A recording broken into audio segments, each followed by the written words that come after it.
Welcome, Bronco Nation, to my three keys to the game, Boise State versus Fresno State, my game preview of one of the biggest Mountain West matchups of the season. Now, yes, Boise State's 4-4, Fresno State 7-2. Why is this a huge matchup? Well, this is a huge matchup because it is, first off, one of the best rivalries in the Mountain West. Boise State plays a lot of rivalry games. They play Air Force, Nevada, BYU, San Diego State. All those teams have risen to the status of rivalry for Boise State, or were already existing, like the Boise State-Nevada series. But of all those rivalry games, this is probably the one that fans circle the most as the top rivalry for these two programs.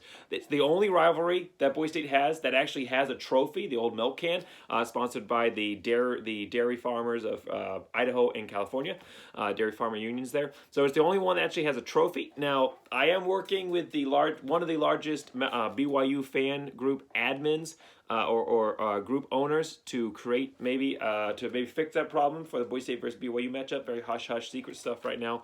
Nothing official. But as of now, the only game series that Boise State has that actually has a trophy that comes along with it. And of course, this is just a historic rivalry not necessarily as far as it reaches back. First game was in 1977, but there wasn't a continual rivalry. Two teams have only met 22 times. But it's historic as far as the implications. Boise State launched themselves into competition as one of the top teams in their conference at that time, as a young team in the FBS, launched themselves into their journey to becoming one of the top teams in the group of five, one of the top teams in the nation, by beating Fresno State in 2001 in an epic upset. We'll talk about that later. But Boise State versus Fresno State started off in historic fashion, in the true start of this rivalry, this continual rivalry here in 2001, and it's had historic implications for the Mountain West in the recent series history, with 3 out of the last 7 matchups being in the Mountain West Championship game. So these are two teams that traditionally compete at the top of their divisions and meet, and it's a perfect example of top tier play between two top-tier Mountain West teams. Now, yes, Boise State is not necessarily top tier of the Mountain West this season, sitting at 4-4. It's a little bit of a different situation, but that doesn't take away at all from the great rivalry nature of this matchup, and it is a major matchup for both programs with a lot to play for. Boise State 4-4. They have to get 2 more wins to get bowl eligible, and they still have to play Wyoming, San Diego State, and New Mexico, and then, of course, Fresno State in this one. So New Mexico, you probably, nothing's assumed, but, you could say that's going to be a win. But out of those other 3, it's going to be tough. And Boise State, they want to get bowl eligible, but they also don't want to slide in at 6-6 only. Boise State has a chance here to go still represent the Mountain West Championship game. If they can win out and Air Force and Utah State can drop a game, Boise State's in to the Mountain West Championship game. Fresno State, on the other hand, they want to create some space for themselves in the Mountain West. But if Cincinnati is able, now it's a big if because they're sitting at 6th, but if they're able to get into the playoffs, then the next highest ranked Group of 5 champion, which right now would be Fresno State, second highest ranked right now if they can win the Mountain West, would go to the New Year's 6. So Fresno State is playing for a ton right now, ton on the line for both teams. This is going to be a huge game. Apologize for no Fresno State banner. I was unable to procure one in time. And I apologize for that. If these two teams, if it goes as planned for Boise State and they end up meeting in the Mountain West Championship game, I will have one. I improvised, and I think I did a pretty good job here. Real state-of-the-art stuff, as always, on my channel. I ripped out a page of one of my college football preview magazines for Fresno State and pinned them on the wall there, upside down, as usual, for Boise State's opponents. So let's get right into this one. We're going to go through the series history between these programs. Already touched on them a little bit. We'll go a little bit more in depth. We'll talk about the key players for both these programs, 3 keys to the game, and then we're going to talk about, okay, based on what we've looked at and a little bit of other information which I'll add in there, who's going to win this one? How does this end up working out in a major matchup between these two programs? And I'll give you my prediction at the end there. So Boise State, Fresno State, 4-4 BSU versus 7-2 FSU, number 23 in the nation, the newest CFP poll, first CFP poll of the season. Fresno State is only favored by 5 and given a 54.4% chance of winning. So ESPN and Nevada, or Vegas, are both acknowledging the rivalry nature of this matchup, that even when Boise State's sitting at 4-4, they can still have an edge where Fresno State is, even with everything that they've got, with one of the top quarterbacks in the country, with a win over UCLA and almost a win over Oregon and sitting at 7-2, is still not guaranteed to go out and dominate this matchup. Series history here, like I said, not a super long series, but one that's definitely had major implications. 15-7 all-time. Boise State owns it, and that big lead was built out from 2001 through 2012 when Boise State won 11 out of those 12 matchups. Of course, like I said, that first big one against number 8 Fresno State, David Carr versus Ryan Dinwiddie. Boise State goes out, no one expects them to, gets the win, goes out and does it again the next year, and the year after that wins the WAC, wins the WAC there, back-to-back WAC champions, out and establish themselves as one of the top teams in the group of 5, and then eventually builds to being one of the top teams in the country there. Of course, not culminating so much, but really bringing themselves to the national perspective of that win over Oklahoma in 2006 season, 2007 game. But that's a little bit off track. The main point here, Boise State versus Fresno State, huge historic implications. Like I said, 3 out of those last 7 have been Mountain West Championship games, but the series also become a lot more even recently. Boise State, over the last 7 matchups, only has a 1-game lead. They've only won 4 out of the last 7, so they're 4-3 versus Fresno State, and Fresno State owns the last win that Boise State and Fresno State played. They own the last win, the Mountain West Championship game in 2018. 16-19 point loss on a very, very cold day where Fresno State was just playing havoc with Boise State's special teams unit, blocking extra points and that kind of thing and field goals. So this is a major, major game for Boise State to try. It's a good Fresno State team. This is one of the best Fresno State teams. I mean, this reminds me of the Carr teams, David or Derek, take your choice. Maybe not the top 10 Carr team of the early series history there for Boise State versus Fresno State, but it is a great Fresno State team for sure. And hey, if they'd been able to beat Oregon and not lost to Hawaii, they'd be right there in that discussion. So this is a great, great game, and we're going to talk about this. We've talked about series history. We're going to talk about the current matchup and what we got to look at right now. All right, so key players. I'm going to go over Boise State first, as always. Top 3 players here for me, and their names get mentioned a lot, so it's kind of more of an update on how they're doing because they never really go down. But Hank Bachmeier, 2,204 yards passing, 15 touchdowns, 5 interceptions. Had a great game last week. Was able to lead the comeback, was able to show that mental resiliency to not make any major mistakes, even though everything was against Boise State in that one. The referees, again, up to their old tricks. Have already cost Boise State 2 games. Almost cost them another one in this one. Boise State managed to fight through it. Came from a 9-point deficit to get a 9-point victory. There was a lot of factors for that, especially their defense helping out. But a big part of that was Hank Bachmeier being able to pull out 3 touchdowns in that one, 253 passing yards. So being able to pull out the win in that one despite going down early showed a lot of mental resiliency as not just as a quarterback but as a team, and really showed that Boise State can tough it through and prove that they can come back from adversity. So Hank Bachmeier riding high, I think, with a little bit of momentum off of that win, which he's really needed. We'll have to see. I mean, if there was ever a time for him to ride, I wouldn't say he's caught fire, but if there's ever a time for him to come into a game with a little momentum, it's this one versus Fresno State. Probably, in my mind, and most fans' minds, one of the biggest, at least Mountain West matchups of the season for sure. All right, Khalil Shakir here. I like this. He's 777. He has 777 yards receiving and 4 touchdowns receiving. Now, he is coming off of a performance. Now, when I say this number, keep in mind this number for what I'm going to say afterwards. He touched the ball 16 times for 161 yards. 16 times. Prior to that, in the 3 previous games, he had not touched the ball more than 5 times any of those previous 3 matchups.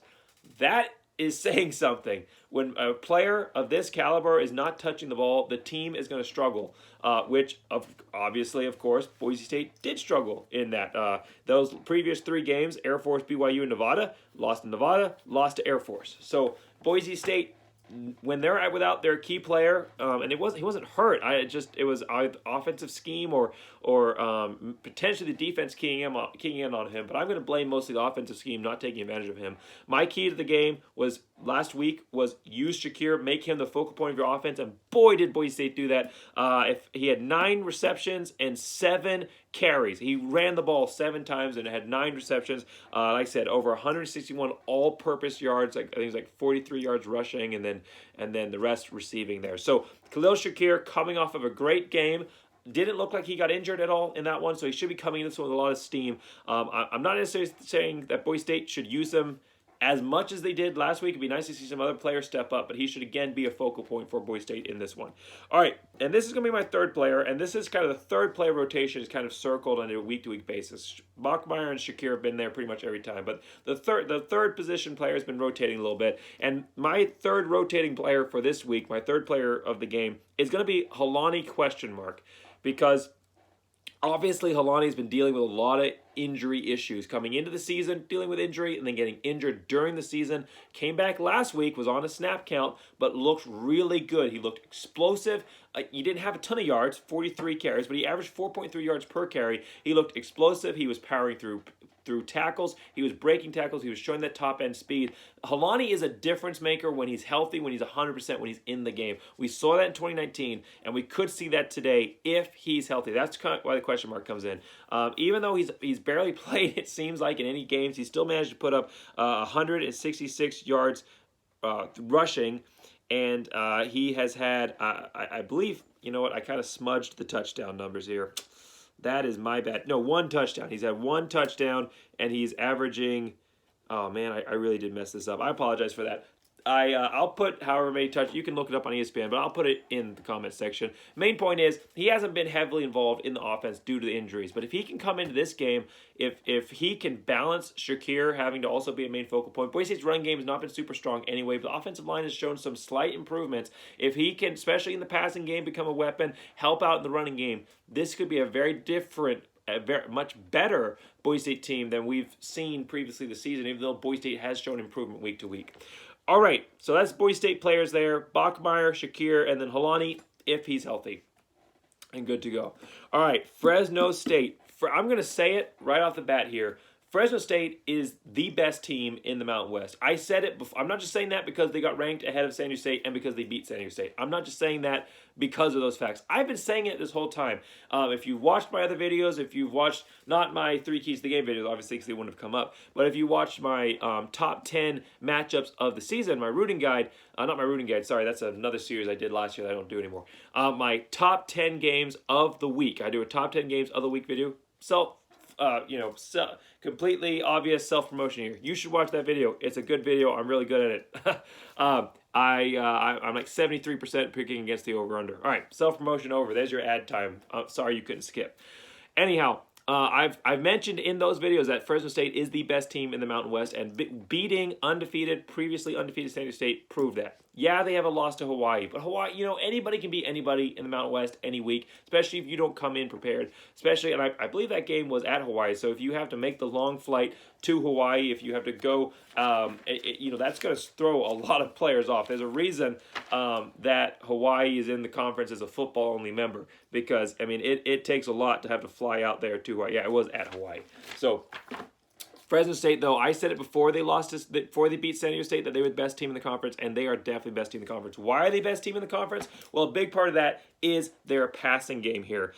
Jake Haener is, like I said, their team here, Fresno State, best team in the Mountain West. Jake Haener, definitely the best quarterback in the Mountain West, and in my opinion, the top quarterback in the group of 5. I'm not saying he's, Heisman, best quarterback in the country, but he's definitely the top quarterback in the group of 5 as far as what he brings to the table overall. He doesn't have the most yards, but he's close there. I believe the SMU quarterback has more, but he's close, and he brings so much to the table. I've watched pretty much every Fresno State game this season, and he is just so impressive. The way that he throws these balls on a frozen rope to guys that you would not think are open, and they get there.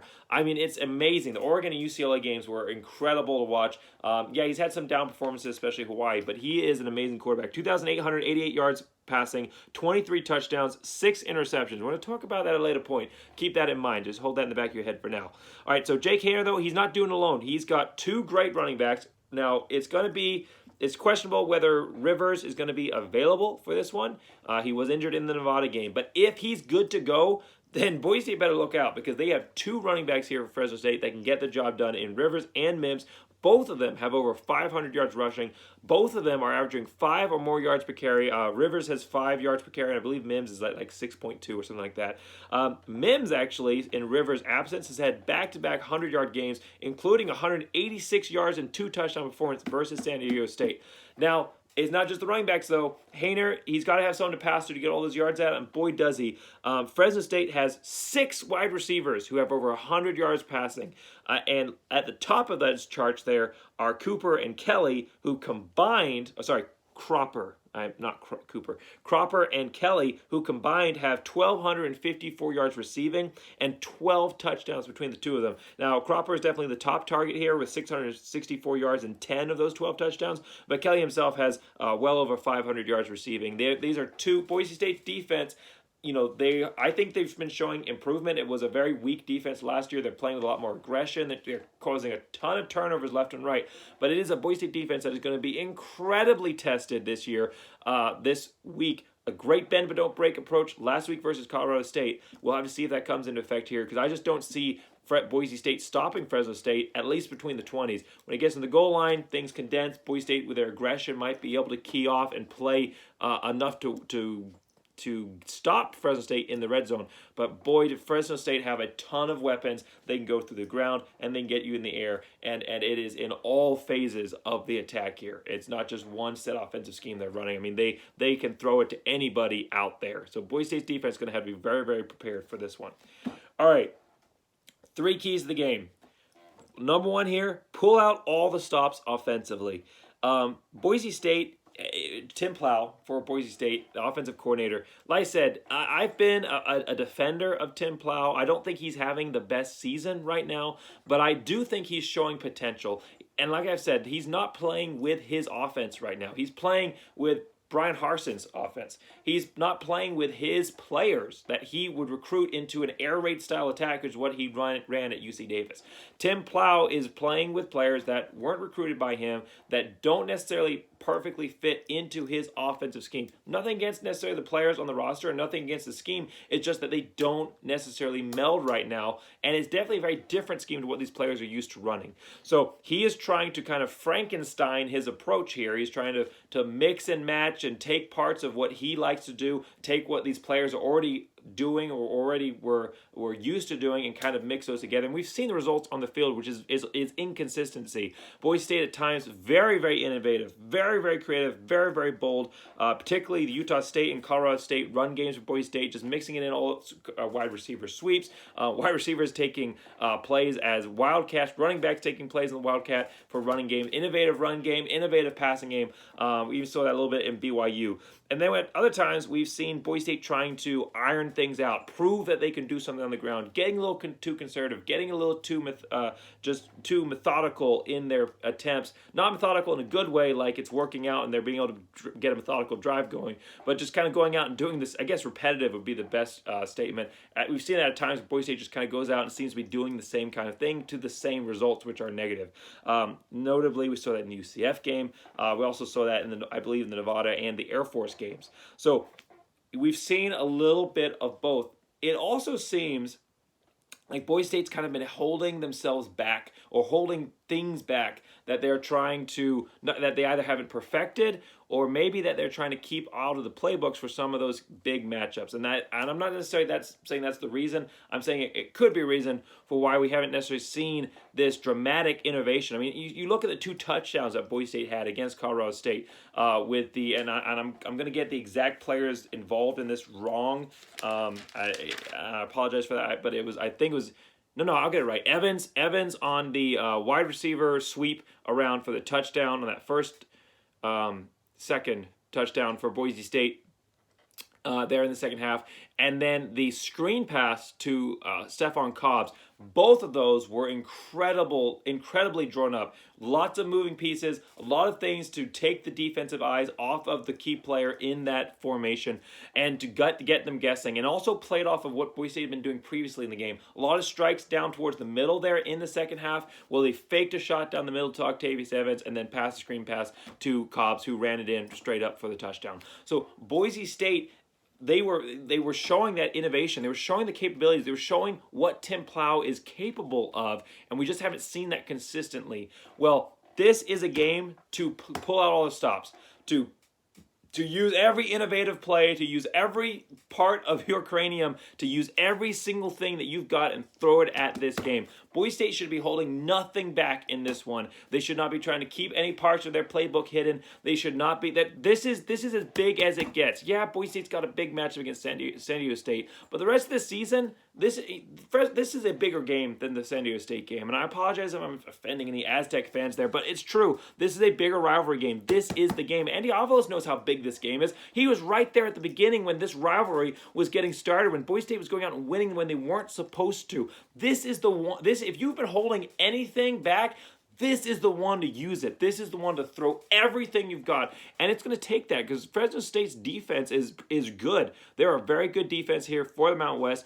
Boise State's offensive line has shown some improvement, but they're still not very good. They're still not great in the running game. It's going to take up-tempo offense here. That up-tempo was working in the running game. It's going to take up-tempo offense to keep the defense tired and on their heels. It's going to take misdirections. It's going to take aggressiveness, pushing the ball down the field. That's the thing that Boise State's really been missing last season and at certain points during this season, actually getting the ball deep downfield to get the defenders to back up off the line of scrimmage. So it's going to take aggressive play calling. It's going to take innovation. It's going to take an up-tempo approach. All those things are going to need to be on full display. This should be a Boise State offense like you've never seen if Boise State wants to be able to go out and win this one against a very, very good and very dangerous Fresno State team. So key one, pull out all the stops offensively.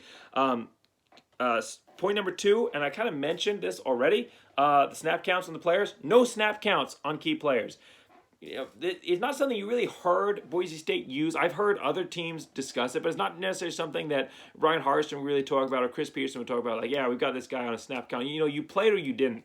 And or at least that's what was verbalized. They kind of kept that under their belt. So Boise State, you know, early in the season, you know, that snap count, I'm not saying that it doesn't have relevance or that's not a good use. Especially early in the season, you don't want to kill your guys early in the year. Figuratively, you don't want to, you know, seriously injure your guys early in the season or reactivate something and they're gone for the rest of the year. But we're coming down the final stretch. We're coming down when it counts, when it matters. Boise State's got to go undefeated the rest of the way if they want a chance at the Mountain West. They need to win this game because this is the game. This is I talked about this being the rivalry tour for Boise State. Well, that rivalry tour has not necessarily been completely successful. They got BYU, but they lost to Nevada. And they lost to Oklahoma State. So the rivalry tour here, or actually no, Nevada wasn't part of the rivalry tour. Anyhow, main point here is the rivalry tour hasn't been 100% success, but this is stop number 3. Oh man, I wish I had that note paper. All right, I'm getting off track. This is a big stop on that rivalry tour. This and San Diego State are the two, in my mind, biggest stops for Boise State on that rivalry tour. And this is the big one. This is a rivalry game. This is a This is a revenge tour. That's the word I'm going for. Sorry, I'm stumbling down the stretch. Hopefully Boise State doesn't this year. All right, this revenge tour for Boise State going out and beating the teams that beat them the last time they played. Well, Boise State lost to Fresno State in very aggravating manner and in just completely depressing, really, manner here in the Mountain West Championship game. They need to win this one. They need to throw out everything they've got at this game, and that includes their top players. If they're playing, if they're there, if they're out there, you should not be limiting your play calling based on how many snaps a player's got left before you can't use them anymore. If they're good to go, send them out the whole time. If they have to pull themselves out of the game, they can pull themselves out of the game. But you shouldn't be limiting a player based on some kind of snap count that you have in your head that you don't want a player to exceed. Like I said, has some relevance early in the season when you're trying to save a guy later in the year. But this is it. This is all the final stops that Boise State's got to pull out. Part of that is the play calling, but also part of it is putting your key players where they matter. If Helani's good to go, use him to the fullest extent of his abilities. I'm not saying if Helani's hobbled or injured, go out and injure Helani. I'm not saying that. But if he's hobbled or injured, he probably shouldn't be playing in this one. Save him, let him heal up, let him rest up until he's ready to go. If he's good to go, he needs to be in there as much as possible to allow Boise State to get a chance to win this game. And that goes for any of their players that they have so-called snap counts on. No snap counts for players is the second key.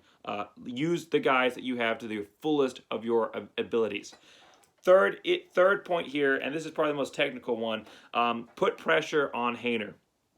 And it seems simple, but this is going to be the biggest way that Boise State can beat Haener at his own game here. Haener is one of the, like I said, top passers in the group of 5, in the Mountain West for sure, but in the group of 5 in general. And he's very, very accurate.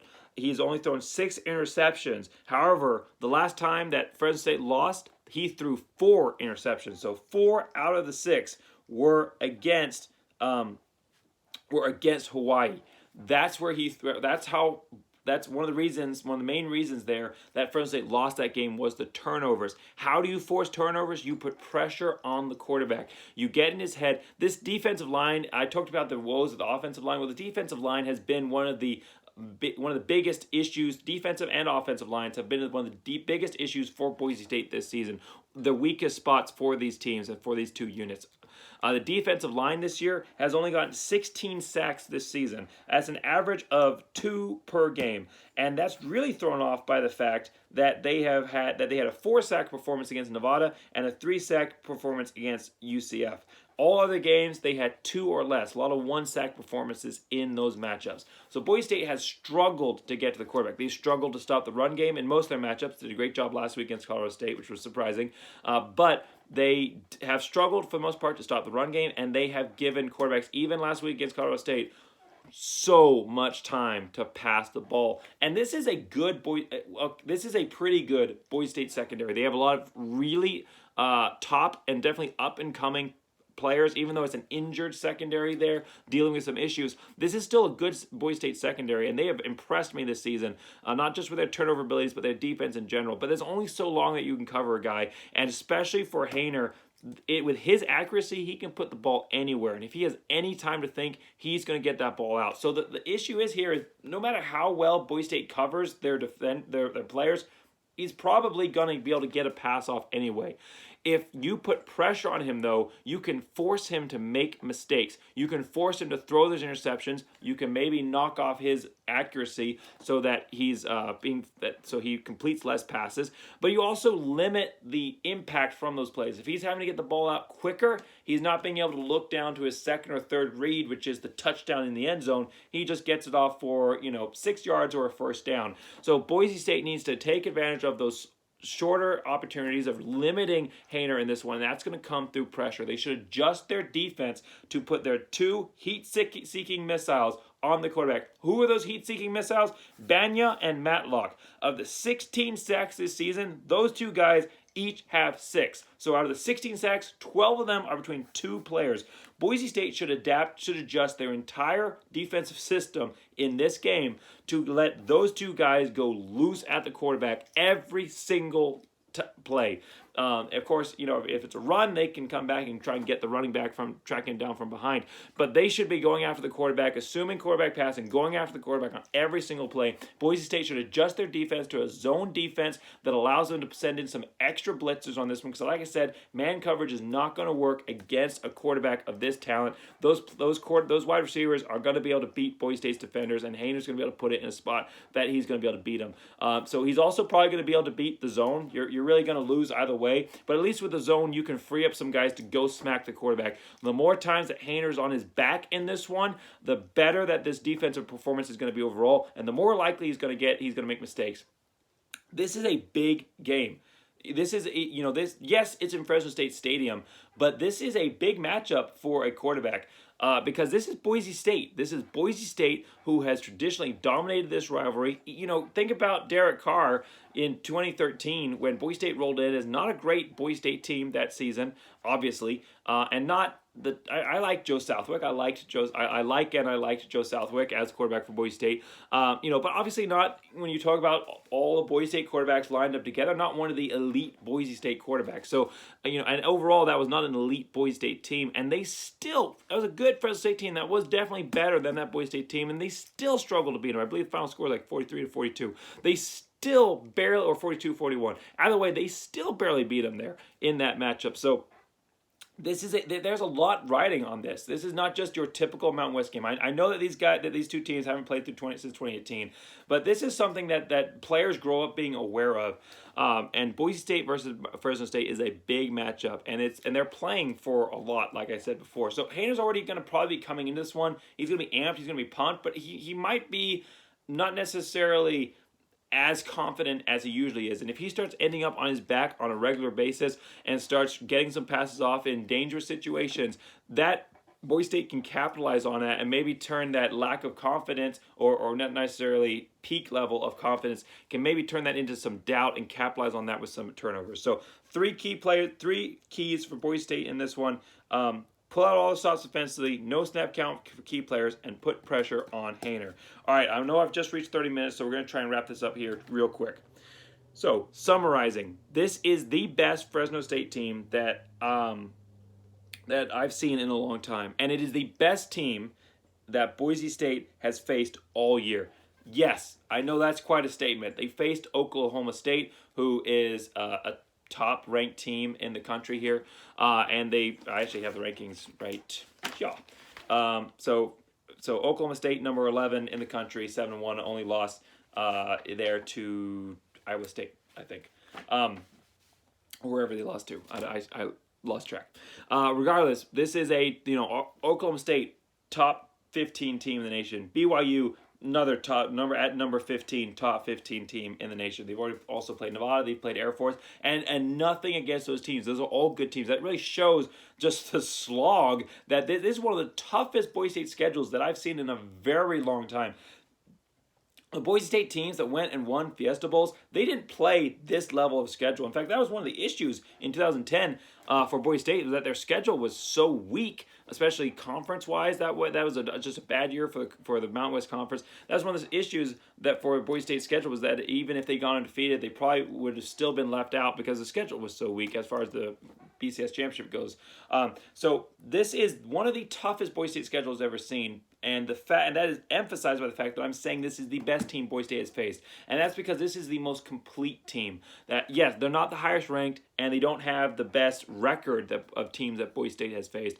But Oklahoma State was really one guy. They were pretty much going all off their running back center. BYU, their defense, their offense I thought was pretty good. Even though they had some struggles, but their defense has been exposed over and over again, and Boise State played pretty well against them. A good BYU team for sure. But not necessarily a complete team. And even I'm on the BYU fan page, not as a fan, but I just kind of keep track of what's going on there, and I have some videos that I post that have BYU content in them, like BYU makes it into my top 10 games of the week from time to time, so I post it in there, and that's something their fans complain about all the time, is their defense. So.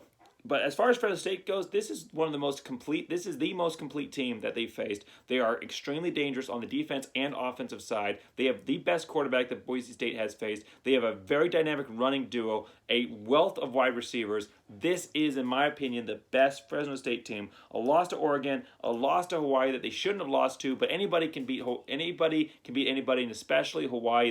They have traditionally been able to go up and upset teams, even when they weren't supposed to, and spoil seasons. So, I don't necessarily blame Fresno State for that, and they almost beat Oregon. I mean, they was this close to beating Oregon, and they own a win against UCLA and, of course, San Diego State last week, and they looked dominant in that game against San Diego State. They, obviously the score wasn't a huge margin, but Fresno State looked like they were going to win pretty much the entire game. So this is a great Fresno State team that Boise State is playing, and it's a Boise State team that is going to have kind of weaknesses against strength. Obviously this Fresno State run game, Boise State doesn't have a great run game.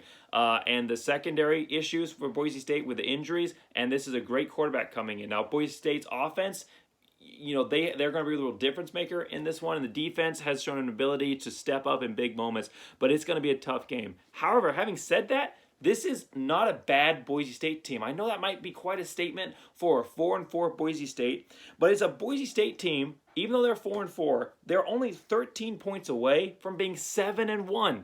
They lost by 1 point to Oklahoma State, by 5 points to UCF, and then by 7 points, right? 7 points to 7 plus 6. So 7 points, lost by 7 points to Air Force. So they're a team that's only 13 points from being 7-1 overall, margin of defeat. And if you don't even get me started on the refs. I've talked about it in my other videos, but 2 of those losses were definitely because, and there's other reasons, but the main reason in those 2, Boise State would have won those 2 games if not for the referees, absolutely certain. So if you take away bad refereeing that cost them the game, Boise State, Oklahoma State, and Air Force are the 2 losses. Boise State's looking at 6-2, 6-2 with a really tough schedule, and they're probably potentially with a loss in Nevada and a loss to UCF, they're a candidate to be ranked and potentially are ranked in the top 25, and they're definitely ranked if not for those 13 points at 7-1. So Boise State has been this close, either through their own errors or through refereeing decisions, has been this close. And overall, on the entire season, the entire margin of defeat is 23 points.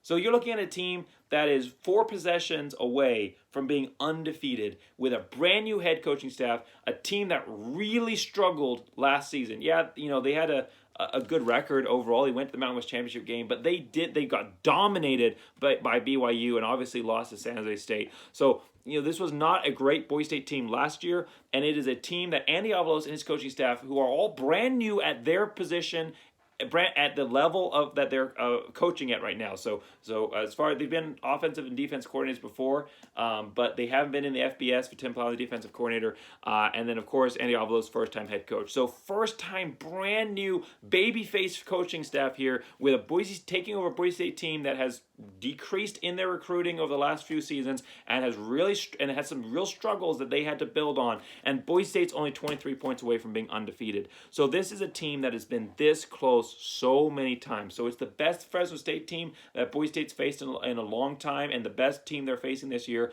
But it's also a Boise State team that has been right in it every single week, despite what everyone said, despite where they probably should be. They have not been blown out in any of their matchups, and they are right there. They are that close to being one of the greatest Boise State teams of all time. If an 8-0 record with this schedule would be one of the greatest Boise State teams of all time, and they've been that close to being that team. And we're coming up 4 games left this season. It's a coaching staff that's motivated. It's a coaching staff that is making adjustments and showing the ability to improve. This is a coaching staff that is showing that they have a potential to bring Boise State back to the glory years for this team. Now, this is not this is a Boise State team of past years. But it's not a Boise State team of the last few glory years for sure, the 4-4 record. This matchup is much closer right now, even to the 2001 type Boise State versus Fresno State, a Boise State team that is struggling, a Boise State team that has a lot to prove, that is not favored coming up against a top-ranked or top 25 Fresno State team who is favored, playing with a lot of confidence, and has a lot to play for. This has a chance for Boise State to repeat history. There's a chance for them to do it in this matchup, and like I said, they have been this close so many times this season. So what am I predicting? The analyst side of me, just looking at the pure facts, looking at the numbers, looking at what both these teams bring to the table, the analyst side of me just wants to say Boise State lost. And I've not been... Boise State struggled this season. Well, I've struggled this season predicting teams too. Boise State's 4-4. Well, I'm actually 4-4 picking as well. I've picked a couple losses that ended up being, or I picked one loss that ended up being a win. I was picking BYU to be a loss that ended up being a win. I picked 3 games that I thought would be wins that ended up being losses: Nevada, Air Force, and UCF. So, like Boise State, I'm 4-4. And I said the analyst in me wants to put down a loss, but anybody can beat anybody on any given Saturday. And this is a rivalry game where anything can happen. And it's a Boise State team that has shown improvement every week and has been that close. And why can't this be the week that close becomes that close in favor of Boise State winning this game? That Boise State isn't that close from defeat, but that close, not that close for the victory, but on the other side of things, walking away with a win where they were that close to defeat. Why can't they flip the scales? Why can't they make the next progression? This is a coaching staff that is pushing Boise State towards being a top team in the nation going for the next few years, and they're going to get there, but why can't they do that to this week? This coaching staff has definitely had this one circled. They have definitely had their teams prepared. They are ready to go and fired up after that win against Colorado State, that comeback win. Why can't it be this week that Boise State gets the upset when nobody really thinks that they're going to be able to do it? Why can't it be this week? Boise State I'm predicting that just like Boise State, I also get to 5-4 in my in my predictions. Boise State gets to 5-4 this week. Boise State 38, Fresno State 31. A shootout. I could definitely see the score going higher, but Boise State 38, Fresno State 31. Boise State walks away with a massive win, a statement win for this head coaching staff to continue to establish themselves as one of the top coaching staffs for Boise State and move Boise State back into being the leader in this conference and the group of five. And that journey that Boise State started in 2001 picks up steam again, and Boise State gets back on top with this win and works their way towards a potential Mountain West Championship game, walking away with the Milk Can Trophy. That's my prediction, Bronco Nation. Boise State 38, Fresno State 31. Thanks for watching this video. I apologize for it coming out so late. I wanted to get this video out yesterday, but I made...